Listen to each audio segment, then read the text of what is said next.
study by the Centers for Disease Control found that 13.5% of girls said they had been forced to have sex, an 18% increase since 2019, and 1 in 10 said they had been raped. The National Center for Missing and Exploited Children additionally reports that the ages of trafficking victims has gone down, and the children account for more than half of all trafficking victims in America. I had the great honor of hosting this panel tonight with two extraordinary leaders who I'm so excited to introduce you to. Dr. Kathleen Ethier is a social psychologist and director of the Centers for Disease Control's Division of Adolescent and School Health in the National Center for HIV, Viral Hepatitis, STD, and Tuberculosis Prevention. She has served as a leader of the Centers for Disease Control and Adolescent Health, as well as other capacities since 1999. Prior to joining the Centers for Disease Control, Dr. Ethier spent 6 years on the research faculty at Yale University studying HIV, STDs, and unplanned pregnancy prevention among women and adolescents. Her research has primarily focused on psychosocial, behavioral, and environmental factors related to adolescent mental and physical health. Dr. Ethier earned her PhD in social psychology from the Graduate Center of the SUNY University of New York. It is my great honor to introduce tonight's guest of honor, I would say, and future best-selling author. Ruchira Gupta is a writer, feminist campaigner, professor at New York University, and founder of the anti-sex trafficking organization, Apne Ap Women Worldwide, and also one of my new personal heroes. She won the Clinton Global Citizen Award in 2009, the Sarah Bengali Award in 2012, and an Emmy for Outstanding Investigative Journalism in 1996. She has helped more than 20,000 girls and women in India exit prostitution systems. She has also edited As If Women Matter, an anthology of Gloria Steinem's essays, and written manuals on human trafficking for the United Nations Office for Drugs and Crime. Ruchira divides her time between Delhi and New York. I Kick and I Fly is her debut novel. Welcome to you both. Thank you so much. I gotta say, I've been excited for this panel for weeks now, and I just can't wait to dive into this conversation. It's a serious topic, but we were both just backstage, and you two are such great conversationalists, so it's gonna be a fun conversation. Ms. Gupta, this is an extraordinary novel. It's very dark, very, very dark, but it is also incredibly empowering, profoundly empowering. I found myself wondering about the young woman who inspired it all. You said this started when you read about a 14-year-old girl like Kira, who won a karate competition in Forbesganj. I hope I'm pronouncing that right. Yes, you are. Have you connected with her about the novel? Is she aware of it? Yes, so I still run an NGO in India and here in New York called Apne Aap Women Worldwide, which works to end sex trafficking. And the way we do it is by helping kids from red light areas and daughters of prostituted women who are trapped in something called intergenerational prostitution, which is like intergenerational poverty.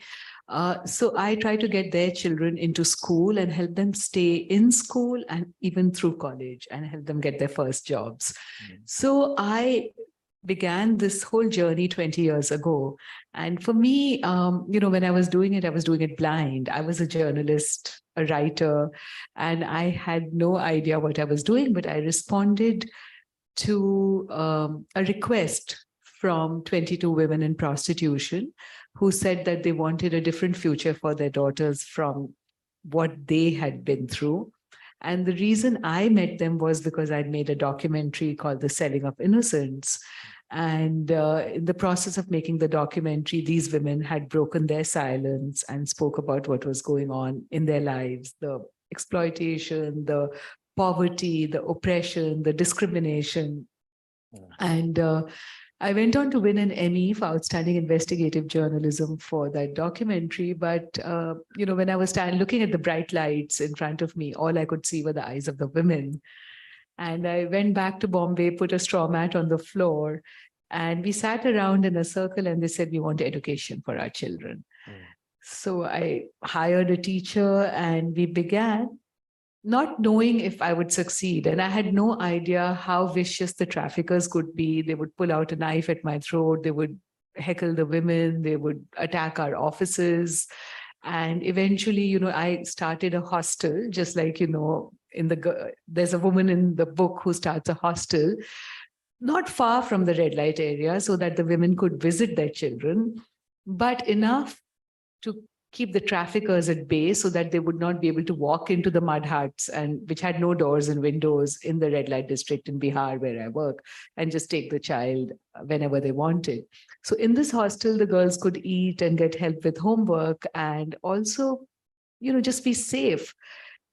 Even there, the traffickers would jump over walls to kidnap the girls, and we had to make the hostel walls go higher, put a security guard at the gate, and all of that.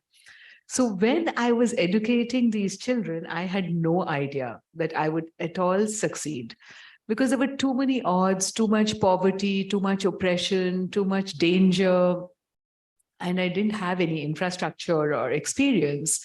But I listened to the women as I went along that, let's make the wall higher, let's get a security guard. It was all practical. And also the mothers, the way they would believe in me. And because they believed in me, I sort of stood up and did whatever I could think of to do. The power of women's collective strength. People used to say that you're never going to succeed with these girls. This community is doomed to this. This is the destiny of this nomadic tribe. And I would say, fine, even if I can keep a girl from not being raped for 2 years, it's 2 years of not being raped. So I'm going to do it for 2 years. But, I always had this dream that one girl will succeed and she will prove all these people in town wrong, that nothing can be done. And after a few years of running my NGO, when a girl who was 14 years old, and she was the daughter of a prostituted woman, and her mother had been kidnapped and sold into prostitution when she was 9 or 10. So, there was this whole thing, and they used to live in a mud hut with no doors and windows. It was a dirt street.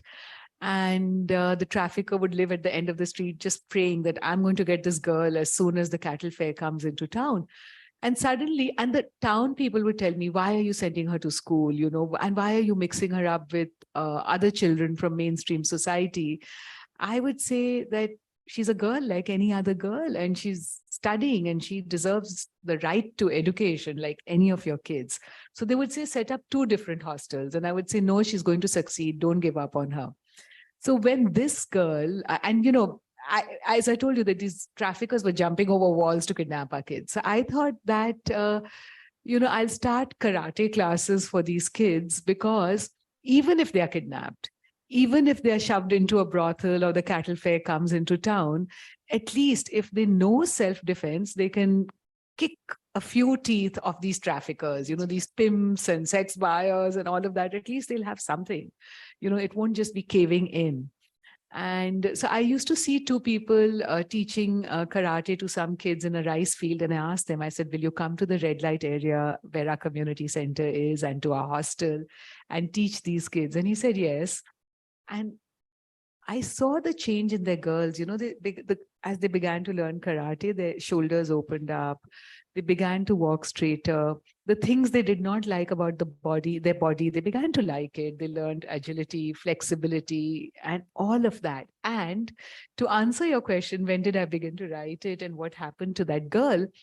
So, my heart was very full when the first girl won a gold medal in karate, because I thought, I'm right and the entire town is wrong. And this girl is right and she has courage. And not only did I feel that, but her mother felt that, and the community women began to think that they were worth something. So it sort of gave a sort of boost to our effort to get the kids into school. So I was hopping onto a flight that day, I remember, after the competition. And I began writing the story on the plane. And I stopped writing it when the plane landed because some other issue came up and I began dealing with it. And then the lockdown gave me time to finish the story. The lockdown also reignited the desire to write the story, because I was reading that kids are being preyed upon by traffickers online. And there is seasoning and grooming and seduction, and it's happening all over the world. And I thought, I have a story which is based on truth and hope. A real girl stood up to these predators and won. And she came from nothing, dirt poor. So anybody can. So that's why this girl meant a lot to me. And of course, now there are many girls who have won gold medals in karate, many girls who've been through the Apne Aap program and finished school and college. So the girl that I write about in I Kick and I Fly is not one girl. She's a composite of many girls. And they all are doing well. And I took the book back to them when I had a not for sale advance copy in winter. And we all sat together in a circle and we shared the story. And that girl, because now she's a graduate and has a job, one of those girls, she comes to volunteer in Apne Aap to teach the next generation of kids, right? So she actually was teaching the children about this book and reading to them and telling them the story and the journey and all of that. And that was such an amazing moment for me. I just stood quietly in the corner and she kept saying, Didi, come stand next to me. I said, no, I want to watch you teach. And it was beautiful. What was your experience with martial arts before this? I did try to learn Kung Fu. I was inspired by Bruce Lee. I had watched Enter the Dragon. And I used to sing that song, those kids are as fast as lightning. And I wanted to be that person, and I had a black t-shirt with Bruce Lee's kicking. So I Be like water, be like water. Be like water, Yes. be like water. So yeah, and I like his philosophy. He says there can be no bright stars without dim stars. And in all our lives, we have seen that. So, we shine sometimes we don't. And sometimes we shine because our friends are around us, dim or bright. So Bruce Lee has been a big inspiration, as has been Kung Fu. My goodness. Dr. Ethier, when you read this and you're just walking through this story with Hira, like, what was your thoughts as an expert on adolescent psychiatry? And I think the thing that struck me was, your work has been on the extreme of sexual exploitation of girls. And I think you could read it as, this doesn't happen here, but we know that it does. But also, we put this report out in February, and since then, there have been a number of both news articles and TV interviews of teenage girls in this country, talking about the ways in which they have to protect their bodies so that they don't experience some kind of sexual assault. And so they're talking, we heard girls talk about wearing wedding rings on the bus so that they didn't get approached, wearing baggy clothing. And so I was just struck. There was a couple of places where you talked about this in the book of this sense of ownership of one's body and the ways in which girls have to protect their bodies. And so it is, there's this whole range. So I was struck by that I could see so much of what we have heard about sexual victimization of girls in our data shows up in the story of the book. But also I was so struck by the things in the story that held the characters up are the same things that we know hold up young people around the world and in this country. So those are things like connectedness, whether that's connectedness in school or connectedness in community or connectedness in family. Having at least one adult who sees you and supports you and is there for you and protects you. We know from years of research how important that is. And so you did just this beautiful job of putting those things in the book, but I think it's because in your experience, both being that person and also seeing how that sense of connection holds people up, it just rang so true to me that this is what we try to do to support young people, is to provide that sense of connection. When there are all of these forces kind of in society trying to drag that down and isolate them and victimize. And so it was just so valuable to see all of those different pieces that we've been thinking about and working about so much in the story about something that's probably very different than most young people in this country's lives. Bill, did you want to respond to that? Yes, of course, which author won't respond to someone talking about the I book? love it.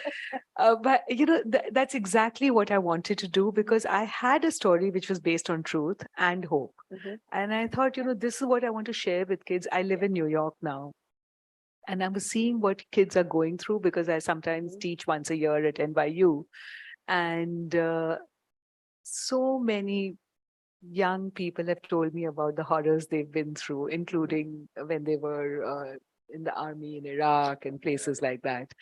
So I know that there is this culture of sexual violence, but nobody is talking about it. And because of that, young people don't have the tools to either spot the signs of sexual predatory or how to equip themselves to navigate it. And which is why, they think they are at fault for body shaming, for bullying, and that then can lead to sexual abuse because there's a trajectory from that. And we can totally change the trajectory by breaking the silence. Because we can tell the children that it's not about you. You are not at fault. It's the system which is allowing these people, these sex predators, these traffickers. In my case, it's traffickers here. I don't know who it is out there online who are creating these fake IDs or real IDs through chatbots, seducing kids and then meeting them in hotel rooms as real people. And then, of course, it's a short step to even pimping and trafficking them because they'll make sex videos. So that's in the world of human trafficking that I deal with. But even in the daily life of a young adult in school, the kind of person who'll end up studying in my university or something, right? Is that there is body shaming, there is bullying, and there is, sexual abuse. The very things that you talk about in the CDC report of youth, which you just brought out. And I was taken aback when your report came out because it was just months before my book came. And I thought you're talking about exactly the subjects I touch upon. And I have done this because I had to do it in real life for 20 years, right? Figuring out how can we help this kid not be trafficked? How can help this kid not be sexually exploited? And so the answers that you talk about come from real life. And, that how can you stop someone from being body shamed? How can you stop someone from being bullied? How can you stop someone from being sexually abused, or even being able to spot the signs of somebody who's going to come after them, right? And feel good about it. And exactly, so, the women's collective action, how did it work? I experienced it, that there's nothing as powerful as a community coming together around something it cares about. There is nothing as important as someone's courage in triggering change. And even if it's a 14-year-old girl. And also what I found, karate really was important, as I write about Kung Fu in my book, because you have to love your body to... It's bodily autonomy, absolutely. And, I'm just hoping my book is like a message in a bottle, really. I kick and I fly, I've called it, but I really want kids to kick and fly.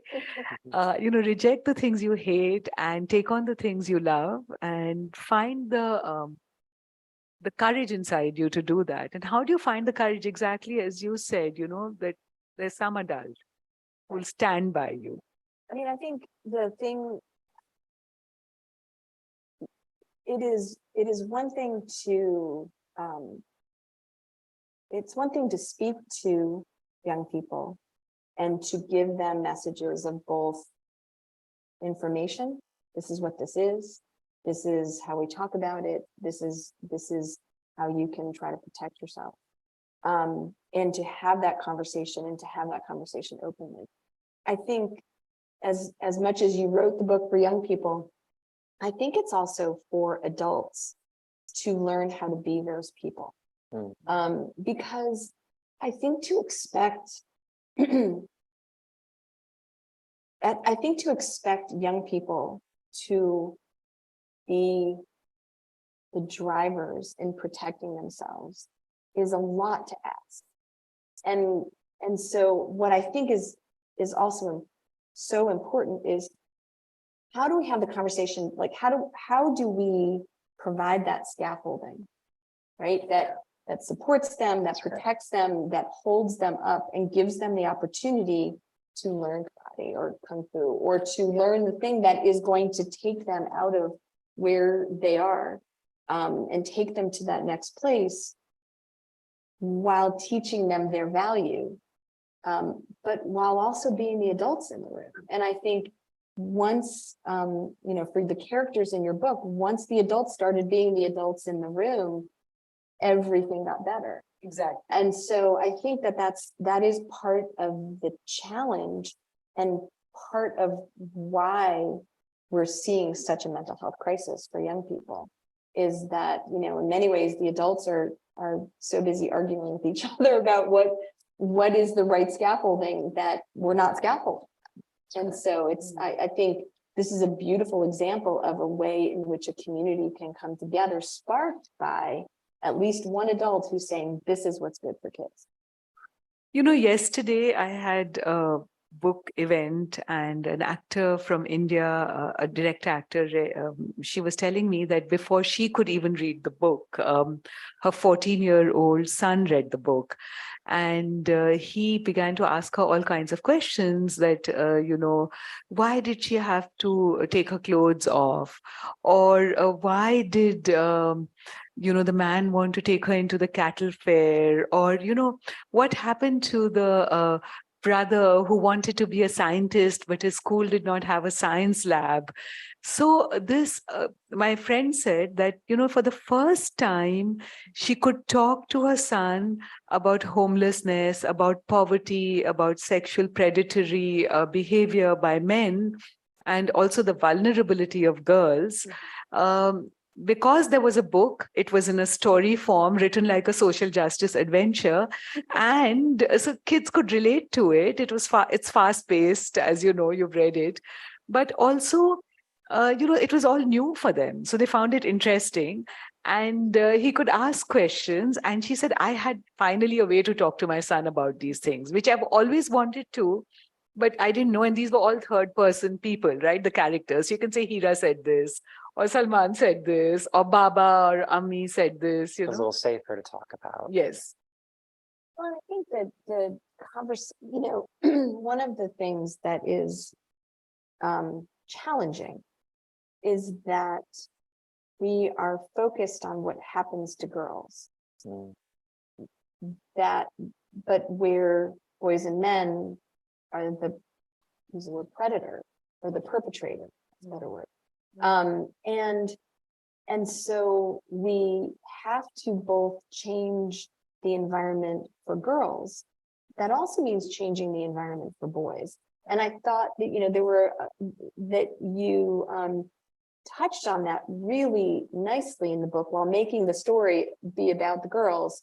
That the boys were kind of caught up in an environment with expectations of who they were going to be and how they were going to act and what their jobs were going to be in this whole exploitation structure. And so I do think we have to both break that cycle for girls, but we also have to break the cycle for boys. Exactly. And, you know, after our report came out, I, you know, heard from a lot of, you know, reporters and podcasters who are also parents. So we had lots of conversations about, you know, real fear if you are the parent of a teenage girl, but also real fear if you're the parent of a teenage boy, and not wanting your son to be a perpetrator. And how do you prevent that from happening? And so, you know, I know that when we have done work in schools where we have focused on creating connection, regardless of, you know, the gender of anybody in the room, we see decreases in the percent of young people who say they've been forced to have sex. And what that means is we're changing the environment for everyone, because we can't see the decrease in experience of forced sex if we're not also decreasing perpetration. And so that sense of having a community and having connection and having people, having adults in schools who care about you and care about your success and your well-being changes the whole environment for everyone. And I think you see that in your book as well, is that things not only change for the girls, but things also change for the boys. And that's why when I read the CDC report, I thought, here is this report done with thousands of kids across America. And the recommendations are exactly what I've arrived at through trial and error. And the CDC analyst has arrived at it. Yeah. Or, I got here are two women working in two different parts of the world with two different methodologies, right? I'm working grassroots and finding this works, this doesn't work. And you're finding it through talking to young people across America. Yeah, I mean, I think the roots are so much so much of what we see in terms of poor mental health and sexual violence and other kinds of violence. Everything that we're seeing right now. I mean, everything on the news, there is a root of social isolation in almost all of it. When we become isolated from each other, we don't have that sense of connection, all kinds of bad stuff happens. And so the more we can repair that, and find whatever ways we can to repair that and kind of cross those boundaries and increase that sense of connection, things will get better. And I love that sense. When we released this report, it is very, in the same way that your book is heavy, it is a very heavy report. And being able to try to find hope on the other side of it, which is the impact of social connection. For us, it's school connectedness, but any kind of social connection, whether that's family connectedness, the way that repairs is really profound. And so and I think that's humanness. As humans, we need to be connected to each other, and when we lose that is when there's exploitation and depression and all of the things. And this idea that men will be men, and so men have to perform a certain kind of masculinity and girls have to be girls in a certain way is so difficult for both girls and boys. Absolutely. Because these are all, you're called a sissy if you're not masculine enough, you're called not pretty, and then you feel, and so the body shaming is both ways and leading to bullying also, and the sense of, and then also I've noticed this fear, shame and guilt, which all kids are living with these days. And that's because of isolation, because they don't realize that it's happening to all of us. They begin to think that I'm at fault for though I'm being body shamed. I'm at fault for wanting sex, but nobody's talking to me about it. And if I end up in an exploitative situation. So, we have to break this culture of silence. And, we don't talk to kids about what's happening to kids their age. We don't talk to kids about things which are relevant in their lives. And therefore, we fail them because we don't teach them how to navigate the challenges which are very much a part of their lives. And, we can do it in an interesting way. We can do it in an age-appropriate way. We can do it in a fun way, like an adventure, like I Kick and I Fly. And we can create, parallel and tools with it so that people know that, if parents want to discuss. So what we did with I Kick and I Fly was that the book is for young adults. I chose Scholastic as my publisher because, I want to reach every kid in every schoolroom of America. But also, we made a reader's guide, and that is for adults, because I think that adults are more scared to talk to kids about what's happening. And they need tools. So I just want everyone to be able to get over the fear, shame, and guilt. Parents and teachers have one kind of fear, shame, and guilt, and then that passes on to the kids. So if we can break this culture of silence, I think we can break the isolation there. Yeah, I think the fact that so many people were surprised, shocked by the sexual violence data when we released it in February, but it wasn't shocking to the young people that they're in the various different articles and broadcastings that people did. And most of the young people that I talked to said it's probably an underestimate. Yeah, you mentioned that in your report, because I read your report like 20 times, I think. And every time I find something new in it, which is absolutely true. So, that, and even about boys, like what you wrote about, that the boys are also victimized, LGBTQ are victimized just because they will not follow the normative path to sex and sexuality, and how that leads to them becoming either violated or violators. And these are issues we have to discuss. We don't want so much violence. Absolutely. Can we take you back to the documentary that you produced in the 90s, the Selling of Innocence, and that moment when you're touring villages in Nepal, and you're realizing all these young girls, some as young as 12, are being kidnapped from villages and sold into sexual slavery. What was that process like in getting together the documentary? And because that's an extraordinary undertaking, and it won an Emmy. My goodness. I won an Emmy and now this year I was a judge for the Emmys, so it's good, it's full circle. Full circle. I used to be a young journalist, and I was hiking through the hills of Nepal when I came across rows of villages with missing girls. And there were men drinking tea and playing cards. And I asked them, where are the girls?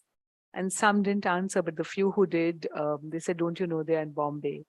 And Bombay was 1,400 kilometers away. And these villages were like 2 hours off the highway. So, of course, I dropped the story I was doing and started following this story instead. And I ended up in the brothels of Bombay, where little girls were locked up in tiny rooms with iron bars on the window and being exploited for years. And as a journalist, as a woman, as a citizen, I couldn't believe this existed. I was angry, I was shocked, and of course, I was determined to do something about it. So I decided to make the documentary. Making the documentary was really hard because we had to take on the traffickers who did not want us to make a documentary. So they would throw stones at our cars. They would try to stop us from going into the villages in Nepal. Some of the cops were corrupt, so they would try to stop us. But we would somehow manage and do some things. In Bombay, it was even more dangerous. It's the crime capital of India also. So I remember I was filming and I was in this tiny room inside the brothel, and I was in there because the women had pulled me in and said, we will tell you our stories. And a man pulled out his knife at my throat and he said, you can't tell the story. And I thought, the door, he's blocking the door. So How pimps, right? the pimp, yeah. a trafficker, a pimp, a customer, I don't know who he was. And I thought I'm dead, but the women surrounded me. And they said that if you want to kill her, you've got to kill us. We've decided to tell our story. And so that's how I completed the documentary. And that's how the women stayed in my heart and my mind, because they had saved my life. And they had rescued me before I did any rescuing of anyone. So I understood the power of women's collective action in that moment. And that became the organizing principle of my NGO, Apne Aap. It means self-action in Hindi. And the full name is Apne Aap Women Worldwide. So half of it is Hindi, half of it is English, but it's about collective action. Goodness. I'm trying not to cry, but it's hard. So, my goodness. Dr. Ethier, there's a terrible perception that human trafficking is limited to underdeveloped countries. I think the average American would probably perceive human trafficking that way, and yet it's an enormous problem here in the United States. Can you expand on that, kind of contextualize it for us? Yeah.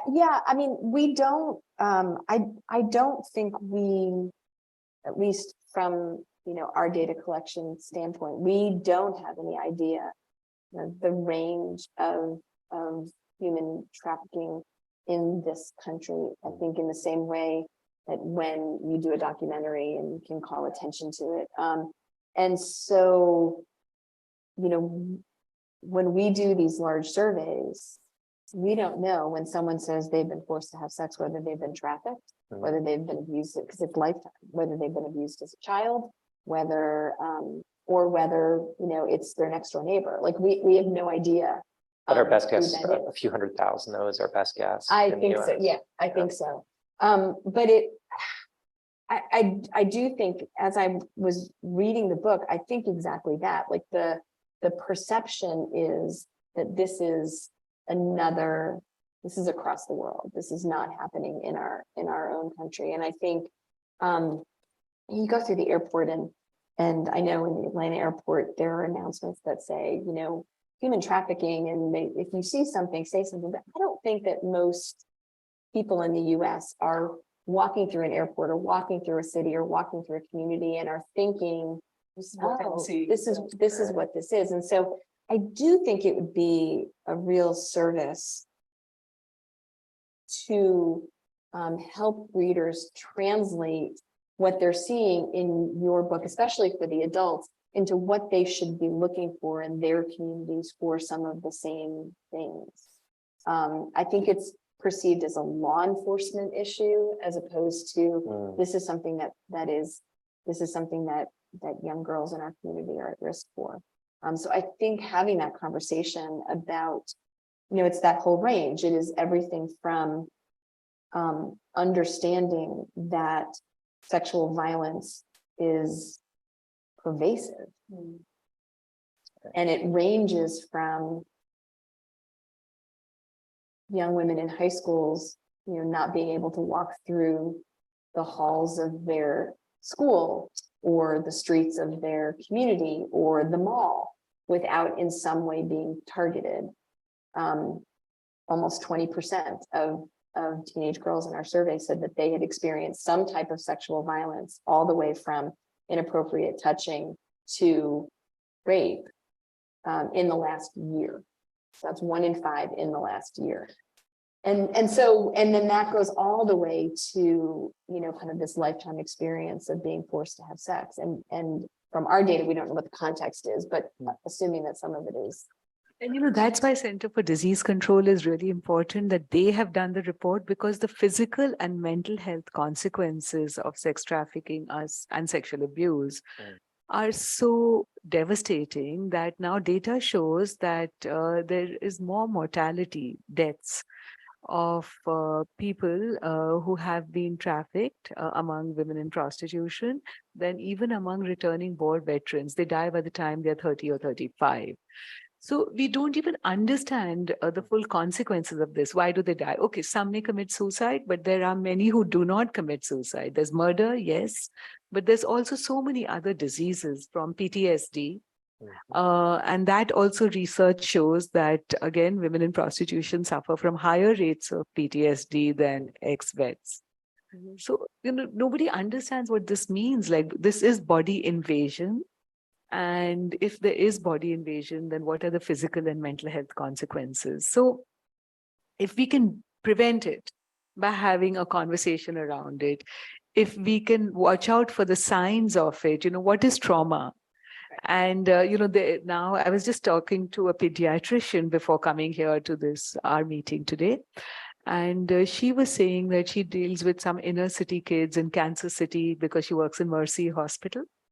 And she was telling me that there's this kid, you know, who's always angry and has started using funny words like 6ix9ine and, you know, things like that, and other language. And she says, what do you think that is? I said, definitely there's sexual abuse there.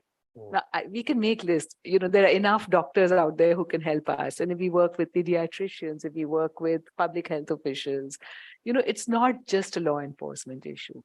It's like a public health issue right now. And that's why the CDC report is so timely.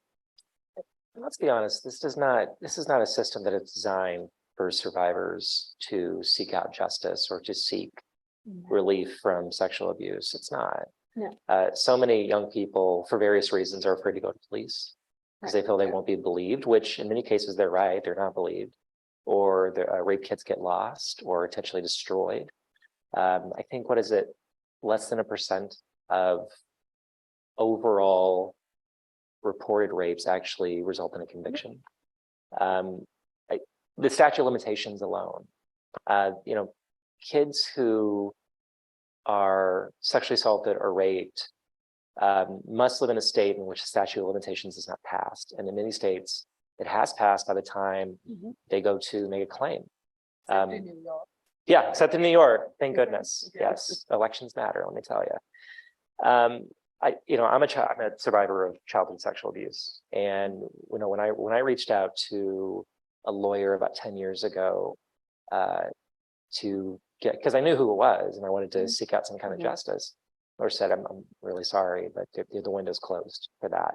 There's nothing that can be done. So I called another lawyer, another one, and they all said the same thing.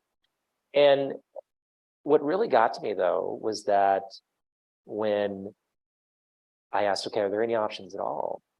And two of them, the second and the third lawyer, they said something to the effect of, well, do they have any assets? Do they have any money? Like, I don't want money. I want justice. Yeah. I'm like, well, if you don't want money, we can't help you. So and that was it. It's not a system that is built for survivors. And that's why, this conversation is so important, because the CDC report can become the bedrock around which we can think about how do we deal with trauma, how can we equip kids, and, we can do it in so many different ways. We can even equip schools with tools, books and training manuals, and, teach teachers how to have these conversations. There's so many things which can be done. So first, I'm so sorry. Oh. And I think your experience is the experience of so many people where the trying to get justice in some way is re-traumatizing. And I think the most important thing that we can do is to provide trauma-informed support for young people and adults who have experienced sexual violence, and also to create environments that prevent sexual violence in the first place. And that ranges from everything from education around consent, around, what is sexual violence, being able to name those things, and toward the kinds of school environments and community environments that support that sense of connection.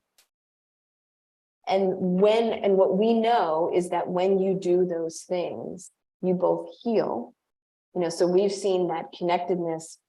There has been studies that have looked at, young people in the juvenile justice system who are very traumatized, young people who have experienced adverse childhood events across a whole range, that when you improve that sense of connection, when you give them that, when you provide that kind of trauma support, there is hope there. They can get to the other side of that. And so it both prevents kind of new trauma and heals old trauma. And so I think until we fully incorporate that, and so use the justice system where we can to bring, perpetrators to justice where that's possible, but realizing that that's not going to be the primary venue for most people because of the way that things are set up, to make sure that we are creating environments that really do deal with trauma effectively and prevent traumatizing events from happening in the first place. Absolutely. And, I saw this in my NGO also, that, initially the women did not want to come forward to talk about anything because there was nothing in it for them. So if they would go, the courts would not believe them, the judges wouldn't believe them, the cops wouldn't believe them. It was just like going on and on. But as we began to create more and more services, even through our small NGO in a small area, those were the women who came forward because suddenly there were systems in place for them and a cushion of stability, cushion, support, connections for them to be able to speak up and force the justice, because initially even the justice system was not responding. And so, each thing is interconnected also when you deal with a victim or even for prevention. And we have to begin very early on, but it's doable. And that's the story I want to explain to people, because they think, oh, human trafficking is such a big issue, or sexual exploitation of girls is normal, it's part of your teenage experience, or boys will be boys. Not at all. All of it can change. And I have seen it in my own lifetime. And that's why I wrote it in I Kick and I Fly, because it's based on truth. And, kids can learn that and they can create a different world. Whatever we have inherited is what we've inherited. But we can, the kids can create a different world. Oh, wait, that does strike me about this novel is, I think most novelists will have, they have this story of how they write, and it does a lot of research, and there are all these stories of these great novelists who go out of their way for years to study this art form, or, to learn the violin or whatever, just so they can get inside the minds of their characters. You did it completely the opposite way. You've written an extraordinary novel based on your life, saving 20,000 girls and women in India from sex trafficking. I mean, that's extraordinary. It really is. Do you ever take a step back and just reflect on that? I like hearing what you say. So that's the only moments I get when I can step back and think, oh, I'm a writer. Because I just wrote it because just felt I needed to get it out there. It was like urgent in that moment. And now, when you say that it's an extraordinary novel, or you talk about the characters in I Kick and I Fly, it feels so good. It's like one of those pinch me moments, and then, yeah, I wrote it, and But it's so good. I mean, it is a really, really good novel. Initially I wrote it because I wanted it to be fun for kids, though I was dealing with a hard subject like human trafficking. So I said, I'm going to make the character be the forefront of the story. How she's becoming a Kung Fu champion, how she's fighting for her body and to get back to school, and then for her family and her community. And how does she do it if she's dirt poor and only like 14? Has it been optioned yet? I mean, I know it's not officially out yet, but has it been optioned yet? It is officially out now, 5 days. I'm so sorry. 5 days. For some reason, I thought it was next week. Us in Washington at NYU today, it's the first day. It's been a long week here in DC. I know, but at least you've read it, and that's great, So because I got so mine enjoy. 3 weeks ago, and I've like flown through it. So. Oh, you got the advanced copy. That's Yes. right. Okay. Okay. But has it been optioned for a film yet? Has anyone bought the rights? No, not yet. This is going to be a movie, right? I hope so, because I've always looked at the Queen's Gambit and enjoyed it so much. Then I like Rocky. I like Holes. And I think, it's Queen's Gambit and Rocky and Holes. It is. It really is. And by the way, if there are any producers, listening right now, that you need to buy this book. It's going to be a great movie someday. I just have I have a gut feeling about it. So. I hope so, from your mouth to God's ears, because if it becomes a movie, more kids will watch it and they'll get more answers and inspiration. And it ends with so much hope. It does. It ends with so much fun and hope. Gloria Steinem has played an enormous role in your life. And she told one of the young women that you saved something very profound. And it kind of made me think of something an experience I had with Gloria Steinem years ago, very small, minor, brief one. What did she tell the young woman under your care? So Gloria has visited with my NGO Apne Aap in Forbesganj, the very town that I write about in I Kick and I Fly, 5 times. And, my mother said that most people come to this town once and you've come 5 times. One of those times was, there was the birthday of Jane Fonda. I don't remember which birthday, 70th or something. And Gloria said, no, it's more important to be in this place, in the community center, and sit and talk to the girls. And I remember that was the time when one girl who was 12 and she knew the cattle fair was going to come and her father wanted to sell her. She had 5 younger siblings. Everyone was starving. Her mother was dead. And she had no roof. Like the roof was always leaking, no doors, no windows, mud hut. And so she felt it was a duty to allow her dad to sell her into the cattle fair.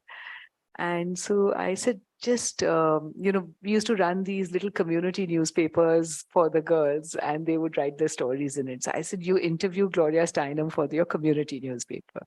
So she very sweetly asked Gloria, she said, but if I don't let my father sell me, then how will the family and he eat? And Gloria turned around and told her that, remember, your body belongs only to you and to nobody else. Nobody can buy you or sell you. And somehow that girl understood and she resisted and she said, no, I'll stay on in school, because I wasn't able to convince her. What is it about that woman? She just knows exactly what to say. She really does. You know, the word body invasion, I would have never thought of it, you know. Yeah, absolutely. Thomas, how much time do we have? Are we 5 minutes? Okay. Do you have any last questions? Best advice. Best advice. You keep writing wonderful novels like this. You know, the connection, I know I've said that word a lot, the connection between these global issues and what is happening in our own towns and cities and, you know, and communities around the country, it is so important for us to make that connection, to not just think that this is something that's happening somewhere far away. And so I think your next book should be set here, Okay. with I think similar issues, because I do worry that it is so easy for us to think that this is not happening here. I agree. And I think, you know, one of the reasons why our report in February and, you know, kind of the reaction that so many people have had to it is because it shakes you, right? It shakes your view of what's happening to your kids, other people's kids in this country. And so I just think it's so important. I just saw so many pieces of the story that rang true for me of what I know is happening with young people here. And so being able to make that connection, I think, is incredibly important and will be really eye-opening and allow us to have important conversations like this one. Yeah, it's a good conversation. And across class lines, by the way. And that is something that is so irritating to me. You know, there are children in the middle class and you know, maybe wealthy families who fall into these same traps because they don't have nurturing parents around them who teach them empowerment, make sure they have the resources they need. We have to stop thinking about human trafficking as this thing that's, you know, something that happens in other parts of the world to impoverish people without systems. It happens across the board. It is an endemic. That and we need to do some analyses of our data that gets at that. We have the ability to do that. Great idea. I'm taking that. Thank you. We would love it in our anti-trafficking movement. And you know what, I've also tried to, that's why I begin the book. I don't want to give away spoilers because the book is just out this week and I want everyone to read it. But, you know, the book begins in India and ends in Queens. And somewhere there is a moment in America where different survivors get together and talk to each other about what's happening. So you will understand the universal nature of these issues through their conversations among young people. But also what I've tried to do is I've created end resources, and you can go into the website. It's called ikicandifly.com or my website, ruchiragupta.com, where I have created data. Of course, I put your report there. But I've also put, you know, UN data that it's the second largest crime in the world. I put data from the National Center for Sexual and Exploited Children. The appendix is so good. Yes. And that says like 100,000 to 300,000 people are victims of human trafficking in the United States alone. The average age of a girl trafficked in the US is between 13 and 15. So, of course, it's happening right here. And we have to deal with it. And there is a trajectory from sexual abuse to sex trafficking because girls begin to devalue themselves and then, you know, the traffickers can prey on them. So I think that we have to really go forward with the tools, with the data, with the research, because nobody will believe us if we say this. And the will. And the will. Ms. Gupta, congratulations. This is a great book, and I can say that I knew you before you were a best-selling author. I'm going to make a movie. Yes, ma'am. Dr. Ethier, thank you so much for all you do. Congratulations on the recent report. Thank you so much. I just wanted to get into every school. Go buy it. I Kick and I Fly.